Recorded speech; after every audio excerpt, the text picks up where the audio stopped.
اللہ الرحمن الرحیم۔ عزیز طلبہ، لاسٹ لیکچر میں ہم نے روزے کے فوائد سے پہلے روزے کا اجر و ثواب، جس میں اللہ تبارک و تعالی نے ارشاد فرمایا کہ روزہ میرے لیے ہے اور میں ہی اس کی جتنی مرضی چاہوں گا جزا عطا کروں گا۔ ساتھ یہ بھی فرمایا کہ جو کوئی روزہ دار کو روزہ افطار کرائے گا اسے اپنے روزے کا ثواب تو ملے گا ہی صحیح، لیکن روزہ دار جتنا مزید ثواب عطا کر دیا جائے گا۔ میں نے آپ کو یہ بھی بتایا تھا کہ ماہ رمضان کا ایک روزہ 11 ماہ کے مسلسل رکھے ہوئے روزوں سے بڑھ کر ہے اور فضیلت میں افضل ہے۔ اگر ہم روزہ کے اجتماعی فوائد ان پر غور کریں تو ہمیں معلوم ہوتا ہے کہ روزہ یوں تو ایک انفرادی عبادت ہے، لیکن یہ انفرادی عبادت اپنی ذات سے نکل کر اجتماعی شکل اختیار کر لیتی ہے۔ جیسا کہ سیکنڈ لاسٹ لیکچر میں ہم نے پڑھا تھا کہ یہ انانیت یعنی خود پسندی کا علاج ہے، اپنی ذات کے خول سے نکل کر دوسروں سے متعلق سوچنے کا نام ہے۔ وہ اس وجہ سے کہ جب انسان خود بھوکا پیاسا رہتا ہے تو اسے دوسروں کا احساس پیدا ہوتا ہے، اور اس طرح یہ ایک اجتماعی شکل اختیار کر لیتا ہے۔ سیکنڈ، اس کا فائدہ یہ ہے کہ کم سے کم غذا پر اکتفا کر کے اسے کافی سمجھ کر یہ عادت انسان میں قناعت، جس حال میں اللہ تعالیٰ رکھے اس حال میں راضی رہنا، اس کو کہتے ہیں قناعت۔ جھونپڑی میں پیدا کرے یا شاہی محل میں پیدا کرے، اللہ کی دی ہوئی زندگی اور نعمتوں پر راضی رہنا۔ اور ایثار کہتے ہیں اپنی ذات کی نفی کر کے دوسروں کو ترجیح دینا۔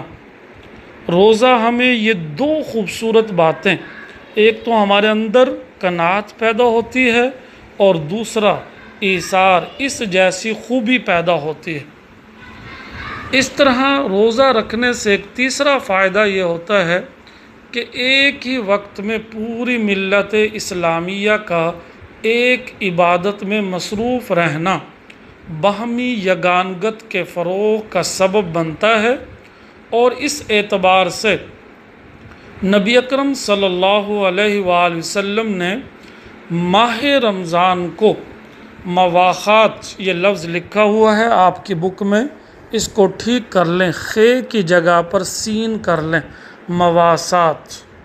یہ لفظ کیا ہے؟ مواسات، یہاں خا نہیں سین ہے، یعنی غم گساری کا مہینہ قرار دیا۔ غم گساری کا مطلب ہوتا ہے غم بانٹنے کا مہینہ۔ تو عزیز طلبہ، میں آپ کو بتائے دیتا ہوں کہ آقا علیہ الصلاۃ والسلام نے ماہ رمضان کو شہر مواسات، آپ سے یہ شارٹ کویشچن بھی ہوگا کہ شہر مواسات سے کیا مراد ہے؟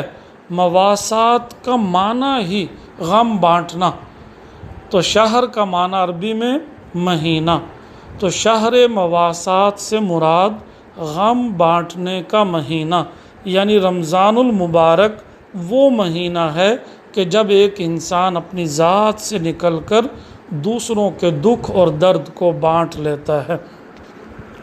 اس کا چوتھا فائدہ یہ ہے کہ ایک ماہ تک دن کے بڑے حصے میں معدے کا خالی رہنا صحت جسمانی کے لیے مفید ہوتا ہے۔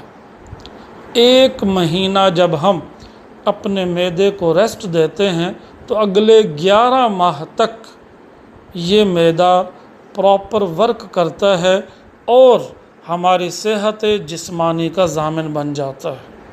تو اس طرح روزے کے یہ فوائد جو ہمیں حاصل ہوتے ہیں، اگر ہم اس پر غور کریں تو ہمیں یقیناً ماہ رمضان کے فرض روزوں کو لازماً بغیر کسی عذر کے، بغیر کسی مجبوری کے رکھنا چاہیے، اور جان بوجھ کر کبھی بھی روزے کو ترک نہیں کرنا چاہیے، کیونکہ قرآن مجید میں بھی یہی حکم ہے، شہر رمضان الذی انزل فیہ القرآن، یہ رمضان کا مہینہ ہے جس میں قرآن نازل کیا، ہدی للناس، جو لوگوں کی ہدایت کا سبب ہے، وبینات من الہدی، اور اس میں اللہ تبارک و تعالی نے ہدایت کو کھول کر بیان کر دیا، ہدایت کی نشانیاں بیان کر دیں، والفرقان، اور یہی وہ قرآن ہے جو حق اور سچ،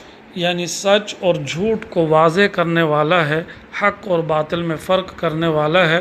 تو آخری حصے میں فرمایا فمن شاہدہ، جو کوئی تم میں سے پائے، منکم، تم میں سے پائے یہ مہینہ، الشہر، یہ مہینہ، فلیصمہ، پس اسے چاہیے کہ وہ ضرور بالضرور اس ماہ کے روزے رکھے۔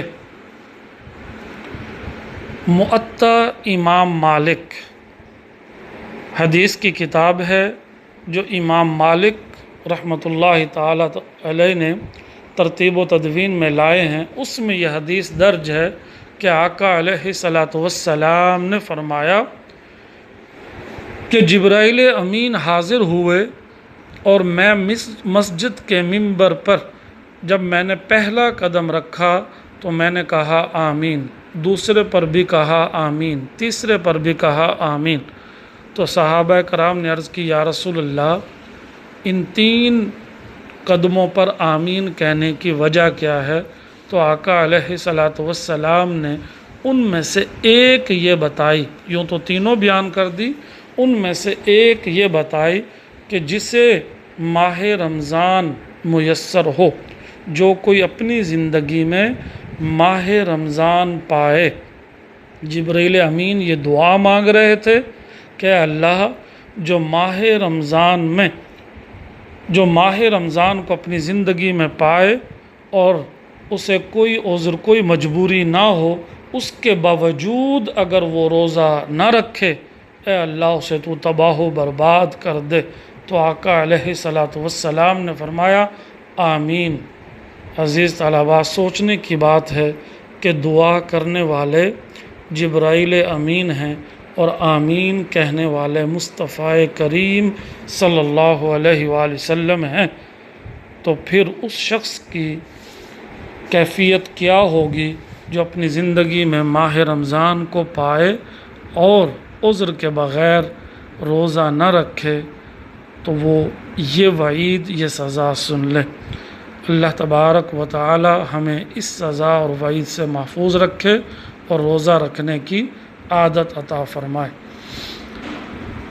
نزول قرآن کی یاد میں اگر ہم دیکھیں تو رمضان اور پاکستان، یوں تو رمضان المبارک پوری دنیا کے مسلمانوں کے لیے رحمت و مغفرت کا مہینہ ہے، لیکن ہم پاکستانی مسلمانوں کے لیے اس مہینہ کی ایک مبارک شب خاص اہمیت اس وجہ سے بھی ہے کہ اللہ تبارک و تعالی نے اس مبارک رات میں ہمیں آزادی عطا فرمائی، یعنی 27ویں رمضان المبارک پاکستان کی تشکیل ہوئی۔ تشکیل کا مطلب بننا، گویا اس حقیقت کا اشارہ تھا کہ اس مملکت خداداد، مملکت خداداد کا معنی اللہ کی بنائی ہوئی ریاست میں اسی کتاب مقدس کا نظام زندگی نافذ کیا جائے گا جو اس شب مبارک میں یعنی قرآن نازل ہوا۔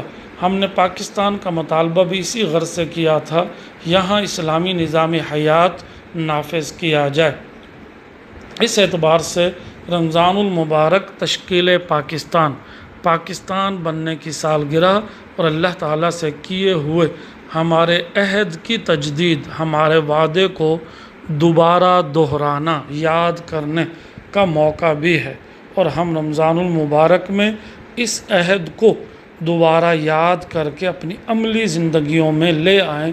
کاش کہ وہ وقت آئے کہ جب حکمران سے لے کر عوام تک جس نام پر پاکستان بنا اور جو وعدہ ہم نے اللہ سے کیا کہ اسلامی نظام زندگی نافذ کریں گے، اس کی عملی شکل، کاش وہ دن ہمیں دیکھنا نصیب ہو۔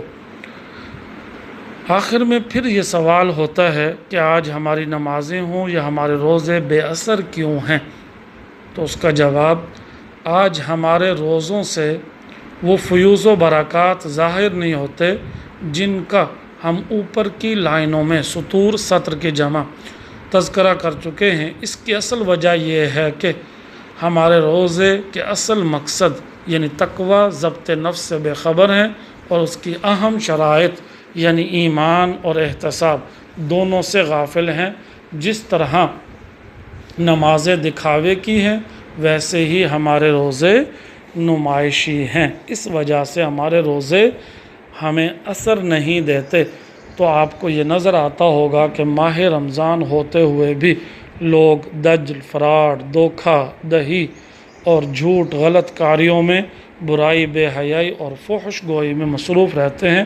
تو اس کی وجہ کیا ہے کہ ہمارا ضبط نفس یعنی تقوی نہیں اور اہم شرائط یعنی ایمان اور احتساب، ان سے ہم غافل ہیں۔